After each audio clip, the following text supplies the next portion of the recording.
Future point. और आज हम बात करते हैं एक्सरसाइज 11 की क्लास 3 है। अब थर्ड क्लास में आज हम बात करते हैं क्वेश्चन नंबर 21 से और इस एक्सरसाइज को कंप्लीट करते हैं। ठीक है दोस्तों, तो बने रहिए हमारे साथ में। यदि आप नए हैं तो हमारे साथ जुड़ जाइए और अपनी तैयारी को अच्छे से कर सकते हैं। तो चलो स्टार्ट करते हैं।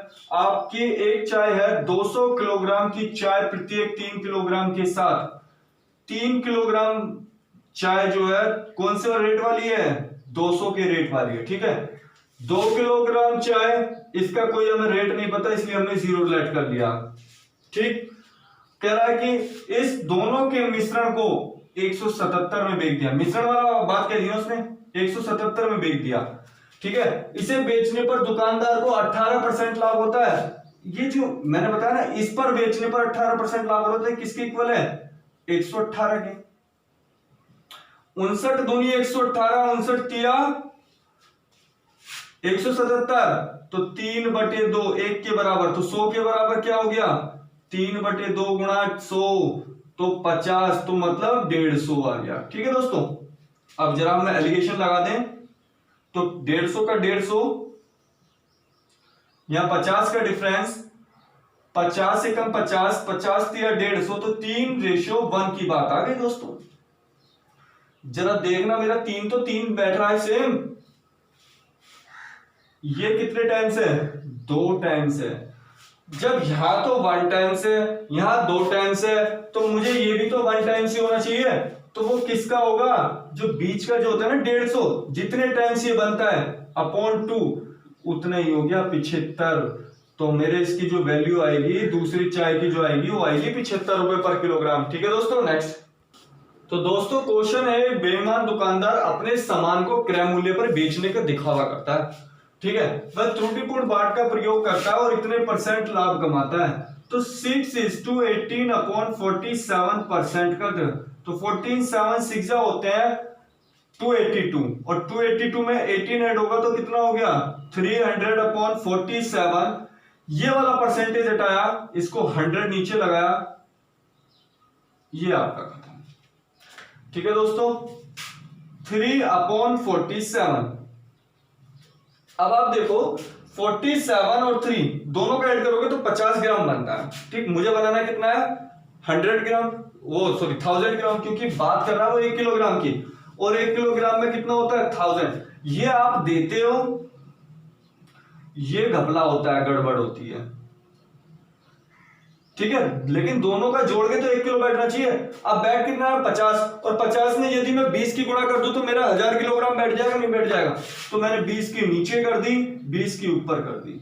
20 तिया 60 ऊपर हो गया, और 47 दूनी 94, 940 नीचे हो गया।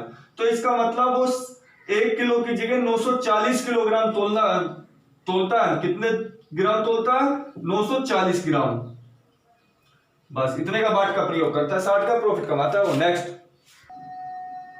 नेक्स्ट क्वेश्चन भैया, ए अपनी वस्तु बी से 20% कम मूल्य पर, ए जो है 20%, बी से 20% कम मूल्य पर तथा सी से 20% अधिक मूल्य पर।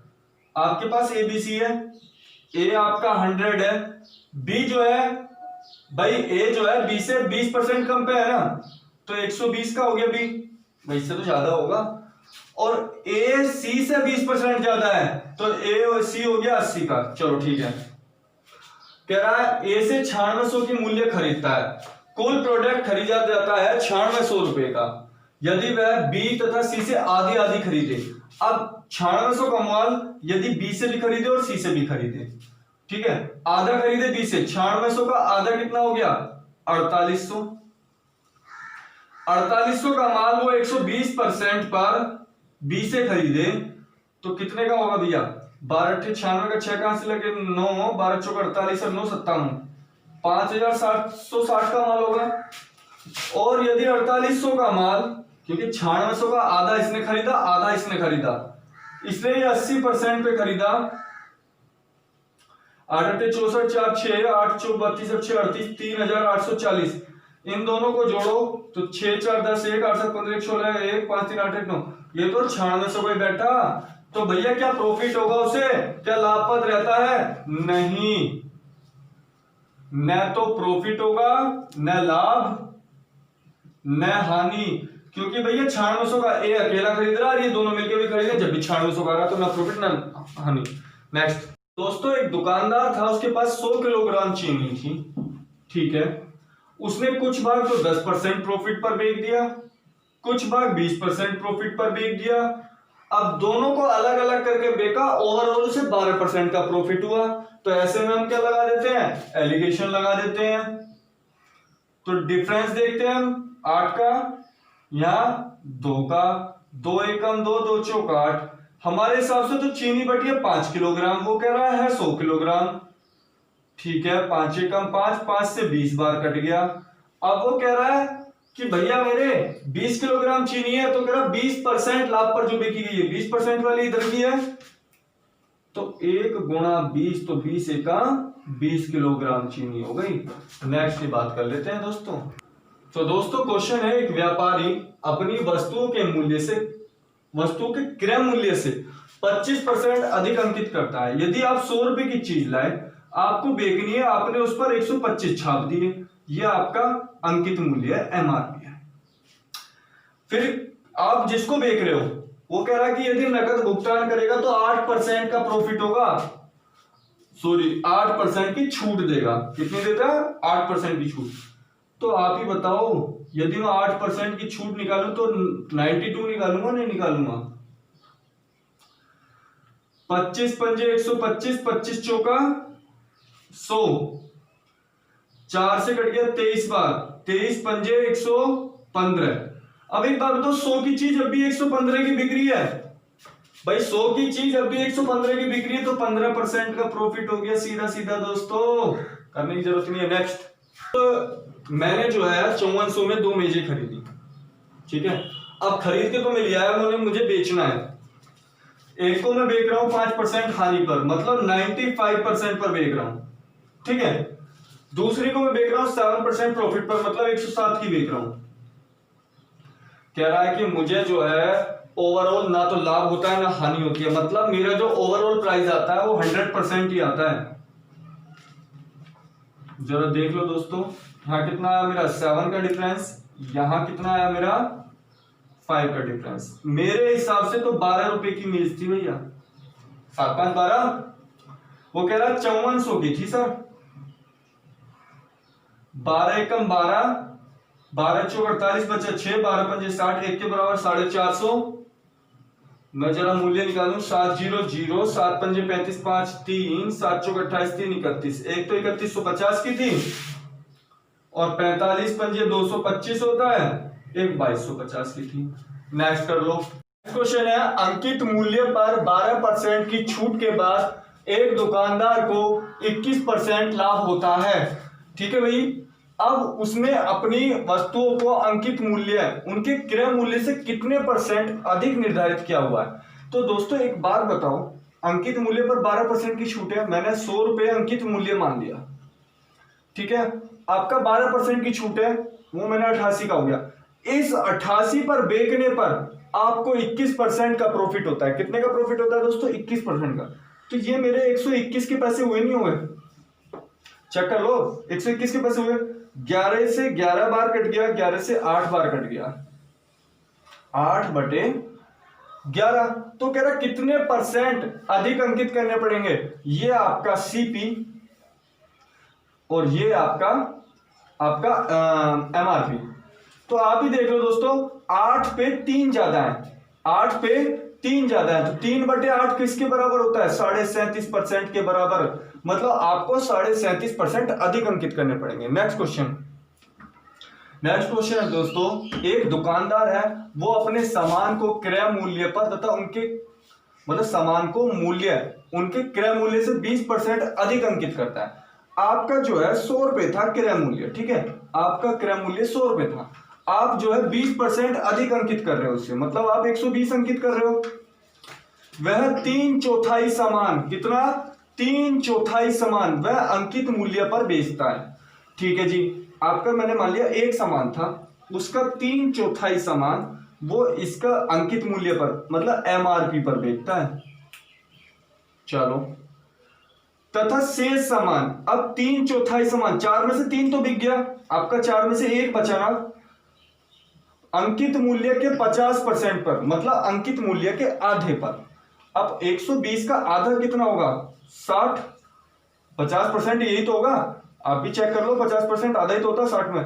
तो कुल मिलाकर उसका लाभ निर्धारित कीजिए। 4 से 30 बार खत्म, 30 या 90 का ये बिक गया, 4 से 15 बार खत्म, तो कुल मिला के 105 का सामान बिका दोस्तों। 100 का मेरा रियल में सामान था, वो 105 का बिका।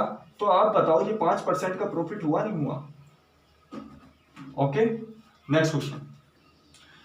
एक व्यापारी अंकित मूल्य पर 12% की छूट देता है। मैंने माना एमआरपी, एमआरपी बोले तो अंकित मूल्य सर, उस पर 12% की छूट हो गई तो 88 का हो गया।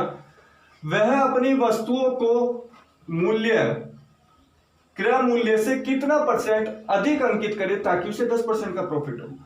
तो दोस्तों मैंने ऐसा क्वेश्चन पहले ही बताया था, आपका 100 रुपए की चीज थी, वो कमाना कितना चाहता है? 10% का प्रॉफिट कमाना चाहता है, 110 हो गया, और दे क्या रहा है वो? 12% की छूट, मतलब 88 नीचे अपोन में।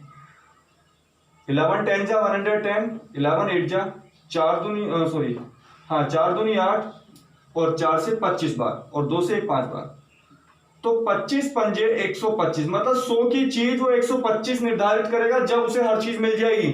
तो मतलब 25% अधिक करना पड़ेगा उसे अंकित, मतलब 125 रुपए अंकित करना पड़ेगा। नेक्स्ट क्वेश्चन है दोस्तों, एक घड़ी का जो अंकित मूल्य है वो 820 रुपए है, ठीक है, 820 रुपए की घड़ी है।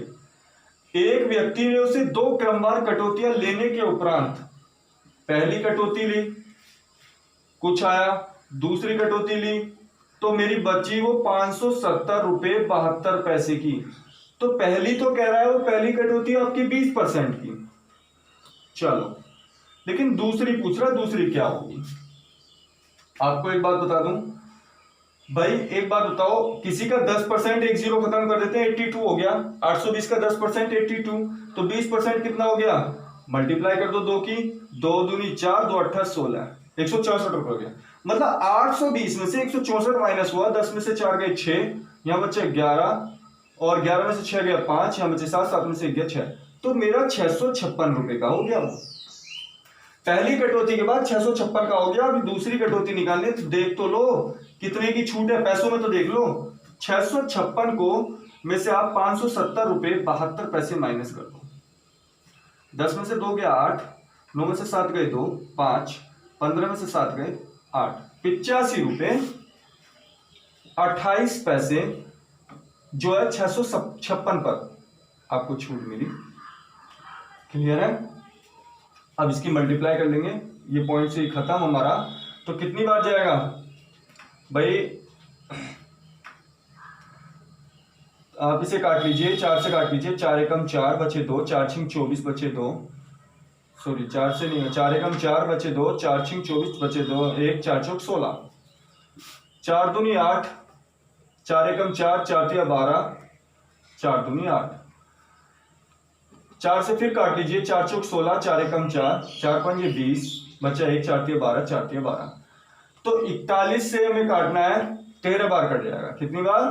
13%, क्योंकि 13 कम 13, 13 चौका 52, 1 53, तो वो आया मेरा 13% का डिस्काउंट। दूसरा डिस्काउंट कितने का है? 13% का। नेक्स्ट दोस्तों, एक घड़ी का अंकित मूल्य 400 रुपए आपका, ठीक है जी दोस्तों, 400 रुपए है।